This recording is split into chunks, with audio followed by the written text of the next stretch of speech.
Hi hello నామాలు చూస్తే గుర్తుపట్టే ఉంటారే. తిరుపతికి వెళ్తున్నాం అనమాట.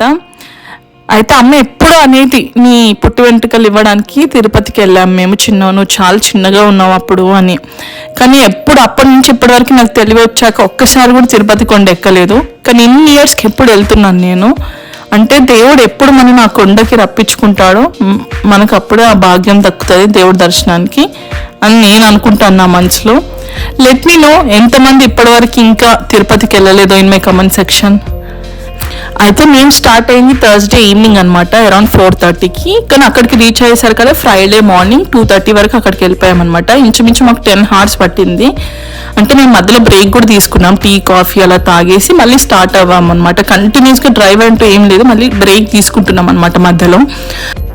అక్కడ రీచ్ అయ్యాక చూడాలి, టోల్ గేట్ దగ్గర చాలా రష్ ఉంది. అరౌండ్ ఎర్లీ మార్నింగ్ 3 o'clock అప్పుడు కూడా అంతమంది రష్ ఉన్నారు. టోల్ గేట్స్ ఓపెన్ చేసేసరికి అందరు బ్యాగ్ చెకింగ్ చేసుకుని లోపలికి వెళ్ళిపోయారు. అత్తమ్మ మామయ్య వాళ్ళందరినీ కార్లో పంపించాం, పిల్లలు కూడా ఉన్నారు కాబట్టి. నేను మా హస్బెండ్ ఇద్దరం కలిసి అలిపిరి కాలమెట్లతోని పైకి వెళ్దామని అనుకుని, ఫస్ట్ టైం వెళ్తున్నాను కదా అందుకే కాలమెట్ల ద్వారా పైకి వెళ్దాం అనుకున్నాను.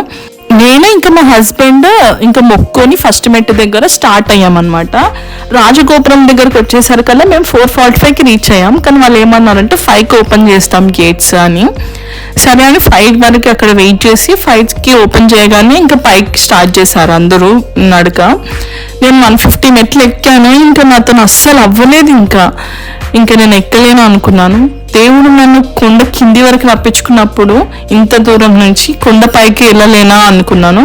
గోవిందా గోవిందా అనుకుంటూ పైకి ఎక్కేసాను అనమాట. 4 hours కంప్లీట్ చేశాను నేను మెట్లు ఎక్కడము. పైకి వెళ్ళే దారిలో మనకు అన్ని ఫెసిలిటీస్ ఉంటాయి, కాఫీ, టీ, టిఫిన్స్, వాష్రూమ్స్ అవన్నీ అవైలబుల్లో ఉంటాయి మనకి. మాకు వెళ్ళిన రోజు నైట్ 10 o'clockకి దర్శనం ఉందన్నమాట. యాక్చువల్లీ వేరే వాళ్ళ ఇన్ఫ్లుయెన్స్తో వెళ్ళాము. 10 o'clockకి వెళ్ళాము, 12 వరకు వచ్చేసాం అనమాట దేవుని దర్శించుకొని. మళ్ళీ అడ్వాంటేజ్ ఏముందంటే నెక్స్ట్ డే మాకు కళ్యాణంకి కూడా టికెట్స్ వచ్చాయి. నెక్స్ట్ డే మళ్ళీ దేవుడి కళ్యాణంకి వెళ్ళి మళ్ళీ దేవుని దర్శించుకొని వచ్చామన్నమాట. 2 times దేవుని దర్శించుకున్నాము. అయితే మాకు అడ్వాంటేజ్ ఏముండేనంటే ఫ్రైడే రోజు మార్నింగ్ వెళ్ళాం కదా, ఈవినింగ్ దర్శనం ఉండే. మార్నింగ్ టైమ్ దగ్గరలో ఉన్న టెంపుల్స్ విజిట్ చేద్దామని చెప్పి ఇంకా వెళ్ళామన్నమాట. ఫస్ట్ వేణుగోపాల స్వామి దగ్గరికి వెళ్ళాము. అక్కడ ఫోటో ఎలవెన్స్ లేకుండా ఫోటో తీసాం దేవుణ్ణి. దాని తర్వాత ఆకాశగంగా, అక్కడ మాత్రం ప్లేస్ మాత్రం చాలా బాగుంది. ఇంకా వాటర్ ఫ్లో ఎక్కువగా లేదు, ఇప్పుడైతే కొంచెం నార్మల్గా వాటర్ ఫ్లో వస్తుంది.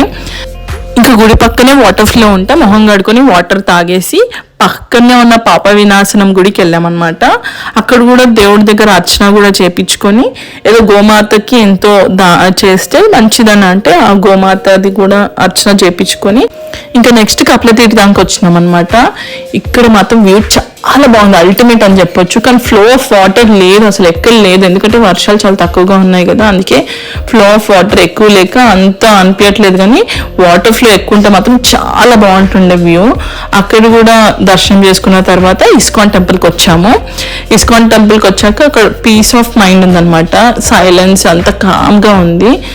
ఇంకా కొద్దిసేపు టెంపుల్లోనే కూర్చొని పిల్లల్ని కొద్దిసేపు వదిలేసామన్నమాట. అప్పటి నుంచి ఎత్తుకొని ఉన్నాం కదా, కొద్దిసేపు ఆడుకున్నారు. ఇంకా దేవుడి దర్శనం అయిపోగానే నెక్స్ట్ పద్మావతికి వెళ్ళాను. పద్మావతి అయిపోగానే నెక్స్ట్ శ్రీకాళహస్తికి వచ్చి అక్కడ నిద్ర చేసాము. అప్పటికే చీకటి అయిపోయింది. అక్కడ నిద్ర చేసి నెక్స్ట్ డే దేవుడికి వెళ్ళి దర్శనం చేసుకొని ఒంటిమిట్టు కోదండరామ గుడికి వచ్చామన్నమాట. ఇక్కడికి వచ్చాక ఇక్కడ కొద్దిసేపు టైం స్పెండ్ చేసాము. పిల్లలు కూడా కొద్దిసేపు ఆడుకొని నెక్స్ట్ మేము వచ్చిన ప్లేస్కి నరసింహస్వామి టెంపుల్ అహోబిలం అనమాట. ప్లేస్ మాత్రం చాలా బాగుంది, గ్రీనరీ. అప్పటికే చాలా లేట్ నైట్ అయిపోయింది ఇక్కడ కూడా వచ్చేసరికి. ఇంకా ఇక్కడే కొద్దిసేపు గుడిలో వెళ్ళి దర్శనం చేసుకొని పైన ముందు వెలిచిన నరసింహస్వామి అని చెప్పారు. పైన ఇంకా కింద నెక్స్ట్ తర్వాత ప్రతిష్ఠించిన నరసింహస్వామి గుడి అని చెప్తే పైకి వెళ్ళేసి వచ్చి నెక్స్ట్ కిందికి వెళ్ళామన్నమాట. దాని తర్వాత ఇంకా నెక్స్ట్ డే మళ్ళీ మహానందికి వచ్చామన్నమాట. ఇక్కడ కూడా వెళ్ళి దర్శనం చేసుకున్నాం. యాక్చువల్లీ ఫ్రీ టికెట్ అసలు ఎవరికి లేదంట, ఎందుకంటే ఎర్లీ మార్నింగ్ టైంలో అనేసి చాలామంది చాలా గొడవ చేశారు. అక్కడ దర్శనం అయిపోయాక ఇంకా మేము శ్రీశైలం వచ్చాము. శ్రీశైలంలో మాత్రం చాలా తొందరగా దర్శనం అయిపోయింది. చాలా మంది, ఎక్కువ మంది అయితే ఏం లేరు, ఎందుకంటే అది మండే కాబట్టి రష్ చాలా తక్కువ ఉండేసరికి దర్శనం చాలా తొందరగా అయిపోయింది. నెక్స్ట్ మా ఇంటికి వచ్చే దారిలో మాకు మైస్కండి ఎదురవుతుంది అనమాట, అంటే దారిలో ఉంటుంది. ఆ దేవుడు కూడా దర్శనం చేసుకొని ఇంకా ఇంటికి వచ్చేసాం. అప్పటికే చాలా లేట్ నైట్ అయిపోయింది. అప్పటికే 4 days స్పెండ్ చేసాం మేము ఈ ట్రావెలింగ్లో. అయితే పద్మావతికి వెళ్ళక ముందు మాకు గోవిందరాజు గుడికి కూడా వెళ్ళామన్నమాట. గుడి మాత్రం చాలా బాగుంది. కానీ ఏమైందంటే దర్శనానికి లోపలి వరకు వెళ్ళలేదు, బయట నుంచి మొక్కున్నాము. ఇంకా చాలా టైం పడుతుంటే దేవుడు ఈ గుడి ఓపెన్ చేయడానికి. సో బయట నుంచే దండం పెట్టుకొని వచ్చేసామన్నమాట.